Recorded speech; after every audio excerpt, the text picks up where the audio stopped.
Hello guys, welcome back to Bhamlapanthi. आपका अपने channel में बहुत बहुत स्वागत है। तो आज हम डिस्कस करने वाले हैं हमारी न्यूजीलैंड जर्नी के बारे में। क्या बोलूं? कुछ तो बोल। अरे आप बोलो ना। चलो, तो हाँ, आज हम टॉपिक पे बात करेंगे। पहला टॉपिक है प्लानिंग कब करी हमने, मतलब लाइक हमें कितना टाइम हो गया प्लानिंग करते करते। 2.5 साल। अराउंड 2.5 साल, हाँ 2.5 साल हो गए हमें। 2023 में करी थी हमने स्टार्ट। 2000 अप्रैल मई के आसपास 2023 में। हाँ 2023 अप्रैल मई में हमने प्लानिंग करना स्टार्ट किया था। हाँ, रुद्दू छोटा था उस टाइम, 6-7 महीने बेटा हमारा छोटा था, 6 महीने का छोटा था। तो वीज़ा हमने लगाया अभी मई 18 मई को। 18 मई, मतलब करेक्ट 2 साल बाद हमने वीज़ा लगाया अपना। हाँ, तो सेकंड है आपका कोर्स चूज कैसे किया, मतलब क्या, मतलब कैसे कोर्स चूज। एक्चुअली मैं बताता हूँ, मैं स्टार्टिंग से बताता हूँ। इसमें यह है कि 2 साल पहले हमने प्लानिंग करी और ये मेरी धर्मपत्नी जी श्री, इनका वीज़ा लगाया हमने। तो इससे मैं इसका आज इंटरव्यू लेता हूँ। मैं इससे पूछता हूँ कि कोर्स आपने कैसे चूज़ करा। कोर्स चूज करने में लाइक मेन फैक्टर तो था कि जो रेजिडेंसी में हेल्प करे, क्योंकि हमारा ये प्लान नहीं था। हमारा प्लान था हमें सेटल होना है, तो हमने लाइक ऐसा कुछ देखना था जो हम यहाँ आए तो बस इस पर्पज़ से नहीं कि हमें बस यहाँ पहुँचना है। हमारा प्लान था कि हमें यहाँ सेटल होना है, हमें एक अच्छी फील्ड में जाना है, जो हम यहाँ के जॉब के लिए धक्के ना खाने पड़े। हमें एक्चुअल में वो चीज़ देखनी थी जो यहाँ डिमांड में है, जो यहाँ की ग्रीन लिस्ट है। हाँ, बेसिकली आप लोग वो एक ग्रीन लिस्ट, आप लोग अगर आने की प्लानिंग कर रहे हो तो सबसे पहले तो आपको एक न्यूजीलैंड इमिग्रेशन की साइट पे ग्रीन लिस्ट है। उस ग्रीन लिस्ट में कुछ कोर्सेज हैं, कुछ अलग अलग जिसमें हाँ मतलब जॉब्स हैं, प्रोफेशंस हैं, मतलब जिनमें आप ट्राई कर सकते हो अगर आपके पास ऑलरेडी मास्टर डिग्री है या स्किल्स हैं या इवन बैचलर्स भी हाँ, है। इवन बैचलर्स थी। नहीं, वो तो पढ़ाई के लिए। अगर आपके पास मास्टर है तो आप डायरेक्ट जॉब के लिए भी अप्लाई कर सकते हो। हाँ। तो ग्रीन लिस्ट के अकॉर्डिंग आप अपना प्रोफेशन चूज कर सकते हैं, अपना कोर्स चूज कर सकते हैं, जिसमें आपको हेल्प मिलेगी आगे। हाँ, रेजिडेंसी पाथवे बनता है, बिकॉज लाइक मैं ऑलरेडी टीचिंग बैकग्राउंड में थी एंड देन हम रिसर्च कर रहे थे सब, तो मुझे पता चला कि यहाँ पे टीचर्स जो है वो ग्रीन लिस्ट में है। टीचर्स की बहुत शॉर्टेज है और रेजिडेंसी पाथवे टीचर्स के लिए बहुत ईजी है। तो फिर हमने और कोर्सेज एक्सप्लोर करने स्टार्ट करे कि टीचिंग में कौन से में जा सकते हैं, बिकॉज यहाँ पे डिवाइडेड है। लाइक अर्ली चाइल्डहुड है, देन प्राइमरी है, इंटरमीडिएट है, टर्शरी है। सो लाइक फुल साइकिल है टीचिंग का भी कि कौन से लेवल की आपको टीचिंग करनी है। तो हमें लगा कि क्योंकि मैं प्राइमरी में थी इंडिया में, तो हमें लगा कि ECE यहाँ पे बेटर रहेगा। और ECE बहुत डिमांड में है यहाँ पे। Early childhood education is like बहुत पीक पे है इस टाइम एंड बहुत शॉर्टेज भी है उस स्किल की यहाँ पे। तो अभी इससे अगला नेक्स्ट क्वेश्चन है कि कंसल्टेंट अगला क्वेश्चन है कि अरे कौन सा कंसल्टेंट। अगला क्वेश्चन है कि अरे इसकी अगला क्वेश्चन है कि कंसल्टेंट कैसे चूज किया। अगला क्वेश्चन है कि कंसल्टेंट कैसे हमने चूज किया और लाइक कंसल्टेंट क्या इंपॉर्टेंस प्ले करता है आपके वीजा में। तो बेसिकली इसके बारे में मैं बताना चाहूंगा कि हमने 8 से 10 लोगों के पास गए, अलग अलग एजेंसीज के पास गए। सब ने मतलब कुछ लोगों ने अच्छा गाइड किया, कुछ लोगों ने मिसगाइड भी किया हम लोगों को, बहुत किया। 2 साल में हमने पैरागॉन की चप्पल, MRF के टायर कोई घिसने में कमी नहीं छोड़ी। और सबसे बड़ा लाइक सपोर्ट था हमारा बेटा। वो भी बहुत हमारे साथ, उसने भी बहुत स्ट्रगल किया है। तो ये है कि आप जाते हो, बहुत लोगों के पास जाते हो, कुछ लोग आपको अच्छा गाइड करते हैं, कुछ बुरा गाइड करते हैं, बट एक अच्छी एजेंसी, अच्छा कंसल्टेंट आपकी वीज़ा प्रोसेस में बहुत हेल्प करता है। तो आप लोग बड़े ही वाइजली, बहुत ध्यान से चूज करो अपना वीज़ा कंसल्टेंट। हाँ, और हमने क्या चूज किया, हमारा कौन था उसके बारे में बताओ। हमने फर्स्ट ऑफ ऑल हमारा जो कंसल्टेंट है वो मिलेनियल्स इमिग्रेशन है, जिनका लाइक हेड ऑफिस जो है वो यहीं ऑकलैंड में है, न्यूजीलैंड में। एंड उनका जो ब्रांच ऑफिस है वो नोएडा में है, इंडिया में। तो मैंने बहुत लाइक हम किसी और कंसल्टेंट पे थे पहले, उससे बातचीत चल रही थी, बट उसने हमें बहुत मिसगाइडिंग इन्फॉर्मेशन दी थी जो हमारे लिए बहुत डिफिकल्ट थी। उसके अकॉर्डिंग तो था कि हम जा ही नहीं सकते टाइप। हाँ, कुछ ऐसा मतलब लाइक कि आपका कुछ नहीं हो सकता, आप उम्मीदें छोड़ दो टाइप। बट जिनसे हमारी बाद में बात हुई, मिस्टर आशीष ने बोला, अरे मैं देता हूँ ना आशीष जी आपको 2% वीज़ा, तो 200% वीज़ा। और बाकी मैं आशीष जी का नंबर नीचे कमेंट डिस्क्रिप्शन में डाल भी दूंगा अगर आप लोगों को कनेक्ट करना है तो। इससे अगला क्वेश्चन है डॉक्यूमेंट्स क्या रोल प्ले करते हैं, आपके डॉक्यूमेंट्स कैसे होने चाहिए।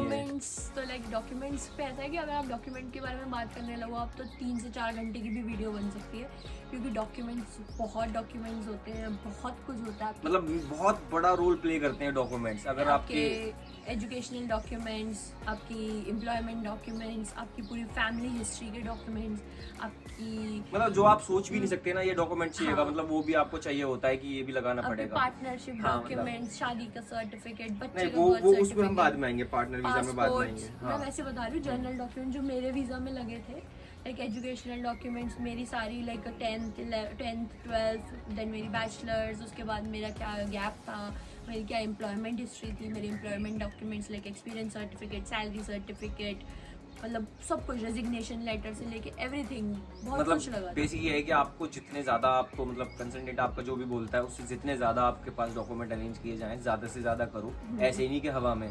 न्यूजीलैंड इमिग्रेशन एक एक चीज़ चेक करती है, इवन उसका ट्रांसलेशन भी आपको लगाना पड़ता है। वो भी सर्टिफाइड वो सारी एडवाइस तो आपको आपके कंसल्टेंट दे ही देंगे। तो नेक्स्ट क्वेश्चन है फंड्स क्या भूमिका अदा करते हैं आपकी वीज़ा में? फंड सबसे हॉट टॉपिक है एक्चुअली में, मतलब आपको फंड्स के मामले में ना बड़ा सोच समझ के जाना है। लाइक आप और किसी कंट्री के लिए अप्लाई करते हो तो I don't think so funds इतना इम्पोर्टेंट रोल प्ले करते हैं, तब तो नहीं। आपका वीजा का प्रोसेस बहुत इमीडिएट होता है। मतलब आप ऐसा नहीं है कि आपके पास पैसा है तो आप लगा सकते हो, आपके पास पैसा है तो यहाँ की इमिग्रेशन बोलती है आप अपने पास रखो। अगर आपके पास पैसा जेन्युइन तरीके से पैसा आया हुआ है, वाइट का पैसा है, हर चीज की आप हिस्ट्री उसको पूरी प्रूफ रिसिप्ट कर सकते हो। प्रूव कर सकते हो कि भैया ये पैसा आपका है, इसका आपने टैक्स भरा है, तो ही वो कंसीडर होता है हाँ। आपके फंड्स में। अगर ऐसा नहीं है कि आपने कहीं से पैसा ले लिया, किसी यार दोस्तों रिश्तेदारी में से पैसा उठा लिया 15 20 25 30 लाख रुपए और आपने डाल लिया अपने अकाउंट में कि इस फंड्स को हम यूज कर लेंगे, तो नहीं, इम्पॉसिबल है, चलता। वो चलता ही नहीं है। पहले 6 महीने पुराने फंड्स होते थे शायद, अब 3 महीने चल जाते हैं, अब बट 3 वो भी बहुत जेन्युइन सोर्स के होते हैं जो वो 3 महीने चलते हैं। लाइक अगर आपके पास पीएफ के फंड है, म्यूचुअल फंड्स जो होती है, म्यूचुअल इन्वेस्टमेंट्स होती है, आप वो तोड़वा के, एफडीज वगैरह तोड़वा के अगर फंड्स अरेंज कर रहे हो तो वो वाले फंड्स फिर भी अभी भी 6 महीने तक के कंसिडर किए जाते हैं बहुत अच्छी स्ट्रॉन्ग फाइल को दिखाने के लिए। 3 महीने के चल जाते हैं बट स्ट्रॉन्ग फाइल के लिए वो 6 महीने पुराने हो तो बहुत ज़्यादा हेल्प होती है उसमें। बाकी बेसिकली आप लोग अपने प्रॉपर्टी के फंड्स कर सकते हो, एग्रीकल्चर के शायद चलते नहीं नहीं है एग्रीकल्चर आपके, रेजिडेंशियल या कमर्शियल आपकी अगर कोई प्रॉपर्टी है तो उसके फंड्स मतलब आप चला सकते हो, बट उसका भी आपके पास प्रॉपर सोर्स होना चाहिए, सारे डॉक्यूमेंट्स, हाँ पूरी बैक हिस्ट्री होनी चाहिए, पूरे डॉक्यूमेंट्स होने चाहिए कि हाँ ये प्रॉपर्टी आपकी थी, अभी नहीं लिया आपने, इवन 2 साल 3 साल कुछ ऐसी। अगर आप किसी प्रॉपर्टी को सेल भी करते हो अपने फंड्स को दिखाने के लिए तो वो प्रॉपर्टी एटलीस्ट 2 साल पुरानी से आपके नाम पे हाँ होनी 2-2.5 साल मतलब समथिंग कुछ होता है, इसके हाँ। बारे में भी आपकी जो कंसल्टेंट है बता देंगे बट आपको। इमिग्रेशन की साइड पे वो 2 साल मेंशन्ड है कि हाँ। आपकी प्रॉपर्टी वो 2 साल पहले की परचेज होनी चाहिए। ऐसे नहीं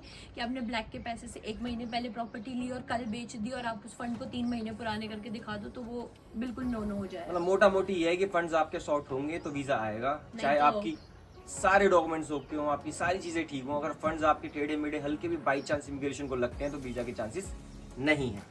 इमिग्रेशन न्यूजीलैंड इज़ लाइक कि वो लोगों को आपकी एज से कोई प्रॉब्लम नहीं है, आपकी कितनी बैक आई हैं, कितनी बार आपने बैक दी अपनी बैचलर्स या मास्टर्स में, या आपकी क्या स्कोर्स हैं 11th 12th में, उनकी बहुत जेन्युइन रिक्वायरमेंट, आई थिंक 50% या 60% की रिक्वायरमेंट है आपकी बैचलर्स में, बट वो लोग बहुत पर्टिकुलर हैं फंड्स को लेके। बाकी कंट्रीज़ में बेसिकली हो सकता है कि आपकी मार्क्स इंपॉर्टेंस प्ले करते हो, बट न्यूजीलैंड में आपकी फंड्स बहुत इंपॉर्टेंस प्ले करते हैं। तो आप funds का नहीं आ देखना, सकते अगर हाँ। आपके फंड्स आपके पास नहीं है जेन्युइन, आप उनको नहीं दिखा सकते, आपका प्रॉपर डॉक्यूमेंटेशन नहीं है। अगर आपको वीजा डिनाई होने से कोई फर्क नहीं पड़ता तो आप कहीं कर के भी सकते हो। कर सोर्स से लगा सकते हो। अगर आपको बहुत फर्क पड़ता है कि आपका एक बार भी वीजा डिनाई नहीं होना चाहिए तो आपको फंड्स बहुत सोच समझ के लगाने हैं। बाकी इंग्लिश लैंग्वेज टेस्ट बहुत इंपॉर्टेंट है, IELTS या आइल्स, PTE, हाँ वो बहुत इंपॉर्टेंट है, वो तो बेसिक नॉर्मल ही है, जिस कोर्स हाँ। में आप जा रहे हो वो आपका वो आपकी कॉलेज की रिक्वायरमेंट होती है, वो इमिग्रेशन की नहीं, बेसिकली वो आपके कॉलेज की रिक्वायरमेंट होती है तो आपका उस- इंग्लिश टेस्ट। उसके अकॉर्डिंग जो भी आपको बोले 6 7 हाँ, 8 या जैसे पीटी वगैरह। मेरा कोर्स था तो उसमें 7 ईच चाहिए थे IELTS में, लाइक हर मॉड्यूल में 7, reading listening speaking and writing में सब में 7 चाहिए एंड ओवरऑल भी 7 बैंड्स चाहिए थे। अगर वो नहीं है तो अब मेरे जो कोर्स है मैं कर रही हूँ graduate diploma in early childhood education, तो आप उसमें नहीं आ सकते। और अगर आप इंग्लिश टेस्ट देने वाले हो तो उसकी 1-1.5 हफ्ते की जरूर कोचिंग वगैरह जरूर ले लें। ओवर कॉन्फिडेंट ना रहें बिल्कुल भी हाँ। कि आप आ जाएंगे और कुछ उखाड़ के आएंगे, क्योंकि जैसा कि मेरी मैडम को बहुत ज़्यादा था, मैम को लगता था कि मैं जाऊंगी और आशीष सब हो जाएगा, तो 1-2 अटैम्प्ट्स लग जाते हैं। अगर आप कोचिंग लेके जाओगे तो आपके पैसे बचेंगे, 17-18 हज़ार रुपये फीस बहुत होती है मेरे अकॉर्डिंग तो। बट आप लाइक आप बिल्कुल भी लाइक डाउन फील ना करें कि अगर आपका फर्स्ट अटेम्प्ट पे नहीं क्लियर होता हाँ। और आप ऐसे छोड़ दें कि नहीं अपना वीज़ा नहीं आ सकता, तो ऐसा कुछ नहीं है। बेसिक मन बना ले, जब तक तोड़ेंगे नहीं तब तक छोड़ेंगे नहीं। हाँ, अब नेक्स्ट क्वेश्चन है वीजा इंटरव्यू। मेरा तो आया नहीं था। बेसिकली इंटरव्यू आता है, बहुत लोगों को आता है, हमारे केस में हमें भी लगा था कि आएगा, हम प्रिपेयर थे, इवन हमारा क्योंकि हमारे फंड्स जो थे वो प्रॉपर्टी के थे, वो मोस्टली जेन्युइन ट्रीट नहीं किए जाते अनटिल एंड अनलेस आप उनको बहुत अच्छे से डिफाइन करके उनकी पूरी बैक हिस्ट्री ना दिखाओ। तो उस केसेस में इंटरव्यू के चांसेस बहुत ज़्यादा होते हैं। जब इमिग्रेशन आपके ऑफिसर को नहीं समझ आते आपके फंड्स, तो वो कॉल करता है, आपका इंटरव्यू लेता है। वो सारी हमारे चीज़ें- केस में हमें लगा था कि 200% कॉल तो आएगी ही आएगी। हाँ, हम तो But- वेट ही कर रहे थे हाँ, कॉल wait कर का रहे थे। कि हमारी कॉल आएगी या डिक्लाइन ना हो जाए, क्योंकि हमारे फंड्स को लेके कहीं इमिग्रेशन ऑफिसर को समझ ना आए कि इंडियन प्रॉपर्टी फंड्स कैसे चलते हैं, इंडियन प्रॉपर्टी डॉक्यूमेंट्स कैसे होते पर हैं। थैंक्स टू मी हाँ, इनकी बदौलत कि हमने मैंने कुछ ऐसा छोड़ा नहीं जो उसको समझ नहीं आएगा। हाँ, हमने तो बहुत सारे प्रॉपर्टी के सारे बहुत documents कुछ लगाए। लगाया, मतलब लाइक होता है आप इंडिया के जितने भी अगर एक प्रॉपर्टी से रिलेटेड डॉक्यूमेंट है तो हमने वो सब लगाए हैं। तो वीजा इंटरव्यू आता भी है, वीजा इंटरव्यू नहीं भी आता, ऐसे चांसेस नहीं है कि आपको आएगा ही आएगा, हो सकता है ना भी आए, और हो सकता है आपको लगता है कि नहीं आएगा, आप खा पी के सो रहे हो आराम से, कॉल आ जाए। और आई थिंक हम एक और इम्पोर्टेंट रोल जो प्ले किया वो हमारे इमिग्रेशन ऑफिसर ने किया, क्योंकि वो इंडियन था। मेरा जो इमिग्रेशन ऑफिसर था वो इंडियन था, तो शायद हो सकता है कि उसको हमारे प्रॉपर्टी के फंड समझ आ गए डायरेक्टली ही हमारी प्रेजेंटेशन से, क्योंकि वो खुद ही इंडिया से है, तो इसीलिए भी हमारी इंटरव्यू कॉल नहीं आई, उसको कोई डाउट ही नहीं हुआ फंड्स को लेके। चलो अब नेक्स्ट क्वेश्चन है पार्टनर वीजा डॉक्यूमेंट्स एंड नहीं, टाइम। इससे पहले ये है कि हमारा वीज़ा का प्रोसेस हुआ था, तो हमारा वीज़ा कब आया, AIP कब आया, वो सब चीज़ें भी जो लोग वेट करते हैं। सबसे बड़ा लोगों का क्वेश्चन ही यही होता है कि हमने अब वीज़ा फाइल कर दिया, तो अब हमारा कितने टाइम में वीज़ा आएगा, क्या आएगा। अभी इमिग्रेशन की साइट पे आई थिंक, मुझे नहीं पता क्या टाइमलाइन चल रहा है, बट यूजुअली मेरे टाइम पे उस टाइम 4 वीक्स चल रहा था। बेसिक जितना टाइम उनकी वेबसाइट पे चलता है उस अकॉर्डिंग उतने वर्किंग डेज में आपका वीजा आ जाता है। 1-2% चांस अगर आपके डॉक्यूमेंट्स में आपकी किसी चीज में उनको ऊपर नीचे लगेगा तो पॉसिबिलिटीज है कि आपका वीजा थोड़ा आगे पीछे हो, बाकी ऑन टाइम तो आता ही आता है। जैसे मेरा वीज़ा अप्लाई किया था 18 मई को, और मेरा जो अप्रूवल इन प्रिंसिपल है लाइक जो आया था AIP वो 5 जुलाई को आया था। हाँ, पूरे 49-50 डेज बाद, 49-50 रेगुलर डेज, इसमें हम वर्किंग अभी काउंट नहीं है, तो हमारा उस टाइम तो हम करते थे काउंट, हाँ, संडे मंडे ट्यूसडे सब काउंट करते थे। आज छुट्टी है, फ्राइडे की छुट्टी है उनके, गुड फ्राइडे की। ओवरऑल मैं बता रही हूँ कि ओवरऑल 50 दिन थे। आप 18 मई से अगर 5 जुलाई काउंट करोगे तो 49-50 डेज में मेरा AIP आया था 5 जुलाई को, जिसमें कुछ 2-3 कंडीशंस थी जो हमें पूरी करनी थी। उसके बाद वो मेन वीज़ा लेटर आता है, जो सबके साथ ही होता है ये, और वो सब टाइम पे होता है। बेसिक ये है कि न्यूजीलैंड इमिग्रेशन अपना टाइम पे काम करती है। हाँ। वो इंडिया की तरह नहीं कि लाइक लटका दिया टाइप, वहाँ के पटवारी भी कोई ढंग से काम नहीं कर रहा। हाँ, कोई सूबेदार, मतलब हमने बहुत फेस किया। वहाँ की बातें छोड़ते हैं, वो किसी अगले दिन की हमने क्यों प्लान किया कंट्री को छोड़ने में, इसके लिए हम एक वीडियो बनाएंगे, डिटेल वीडियो बनाएंगे। इससे अगला क्वेश्चन हाँ वही partner visa and documents. Partner visa हमने फाइल किया था 14 अगस्त को। पार्टनर वीजा हमारा 14 दिन में आ गया था। हाँ, और 27 अगस्त को मैं यहाँ लैंड हुई थी, 26 अगस्त को, और 27 अगस्त को इनका वीज़ा आ गया था। हाँ, तो ये है कंसीडर, उसमें डॉक्यूमेंट्स ये है कि आपके जितने स्ट्रॉन्ग डॉक्यूमेंट आप दिखाओगे आपके पार्टनर के, जबकि हमारा एक बेटा भी है, उसको भी ऐसा नहीं है कि बच्चा है तो हाँ ये पार्टनर ही है, पूरे डॉक्यूमेंट्स लगाने पड़ते हैं, मैरिज सर्टिफिकेट लगाना पड़ता है, उसके साथ साथ आप रह रहे हो किस एड्रेस पे रह रहे हो उसके एविडेंस भी लगाने पड़ते हैं। लाइक हमने सेम एड्रेस पे जो ऑर्डर्स मंगाए, जैसे स्विगी, जोमेटो, मिंत्रा, इन सब के ऑर्डर्स की इनवॉइसेस, रिसिप्ट, हमारी इलेक्ट्रिसिटी बिल, हम अगर आप लोग कहीं रेंट पे रह रहे हो तो आपका रेंट एग्रीमेंट, आपका अपना घर है तो उस एड्रेस की आपकी आईडी, इलेक्ट्रिसिटी बिल, हाँ, ये जो सारी चीजें हैं, वाटर बिल, बिल, फिर आपका लाइक आपकी रिलेशनशिप टाइमलाइन का एक पूरा लेटर बनता है जिसमें आप लिखते हो कब मिले, कैसे मिले, इवन अगर आपकी कोई ट्रिप्स हैं तो उनकी टिकट्स, अगर आपने स्टे किया तो उन होटल्स के बिल, वो बोर्डिंग पासेस हो गए, आपके होटल स्टे के फोटोज, बिल, फोटोज, पूरी फोटोज लगती हैं। फोटोज 2016 से लेके अभी तक 2025 तक की सारी फोटोज हमने हमारे रिलेशन से लेके शादी, बच्चा पूरा लगा के दिखाया उन्हें। फिर अगर आपका बच्चा है, और एक और चीज, स्टूडेंट वीजा में जो सबसे इम्पोर्टेंट डॉक्यूमेंट है वो आपका SOP, जिससे इमिग्रेशन ऑफिसर मेनली डिसाइड करता है कि आपका इंटरव्यू लेना है कि नहीं लेना है। जो आप SOP बनाते हो वो SOP पूरा प्रॉपर आपकी सारी चीज़ें डिस्क्राइब करना चाहिए, आपकी फैमिली, आपकी एजुकेशन, आपने उसके बाद क्या किया, क्योंकि आपका बच्चा है तो आपका बच्चा आपके जाने के बाद किसके पास रहेगा, कहाँ रहेगा, कौन उसकी देखभाल करेगा। आप अगर न्यूजीलैंड जा रहे हो तो यहाँ पे आपके क्या कनेक्शंस हैं इंडिया में रह रहे हैं, जो होम टाइज जो आपके लिए रीज़न बनेंगे आपके इंडिया वापस आने का।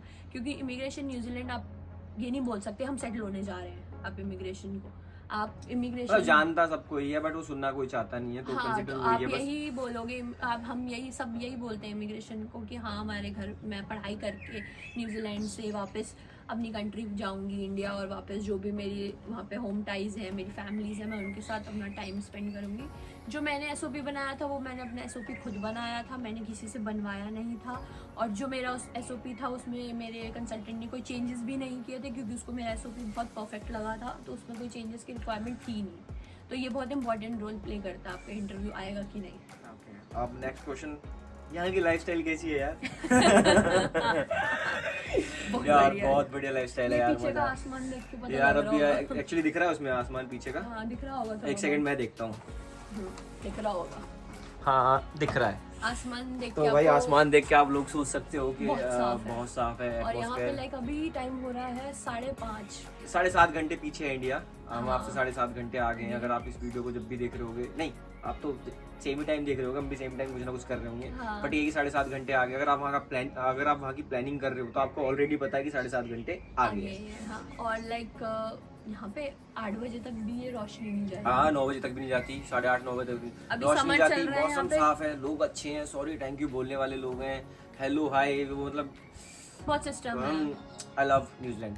बाकी यहाँ की रोड सिस्टम, ट्रैफिक सिस्टम, यहाँ पे ड्राइविंग का सिस्टम बहुत स्ट्रॉन्ग है। है। कुछ और इसके और भी एक वीडियो इंफॉर्मेशन से रिलेटेड बनानी पड़ेगी, ड्राइविंग वगैरह। इसमें बहुत चीजें अभी रह गई हैं जो इस वीडियो में कवर नहीं कर रहे हैं हम।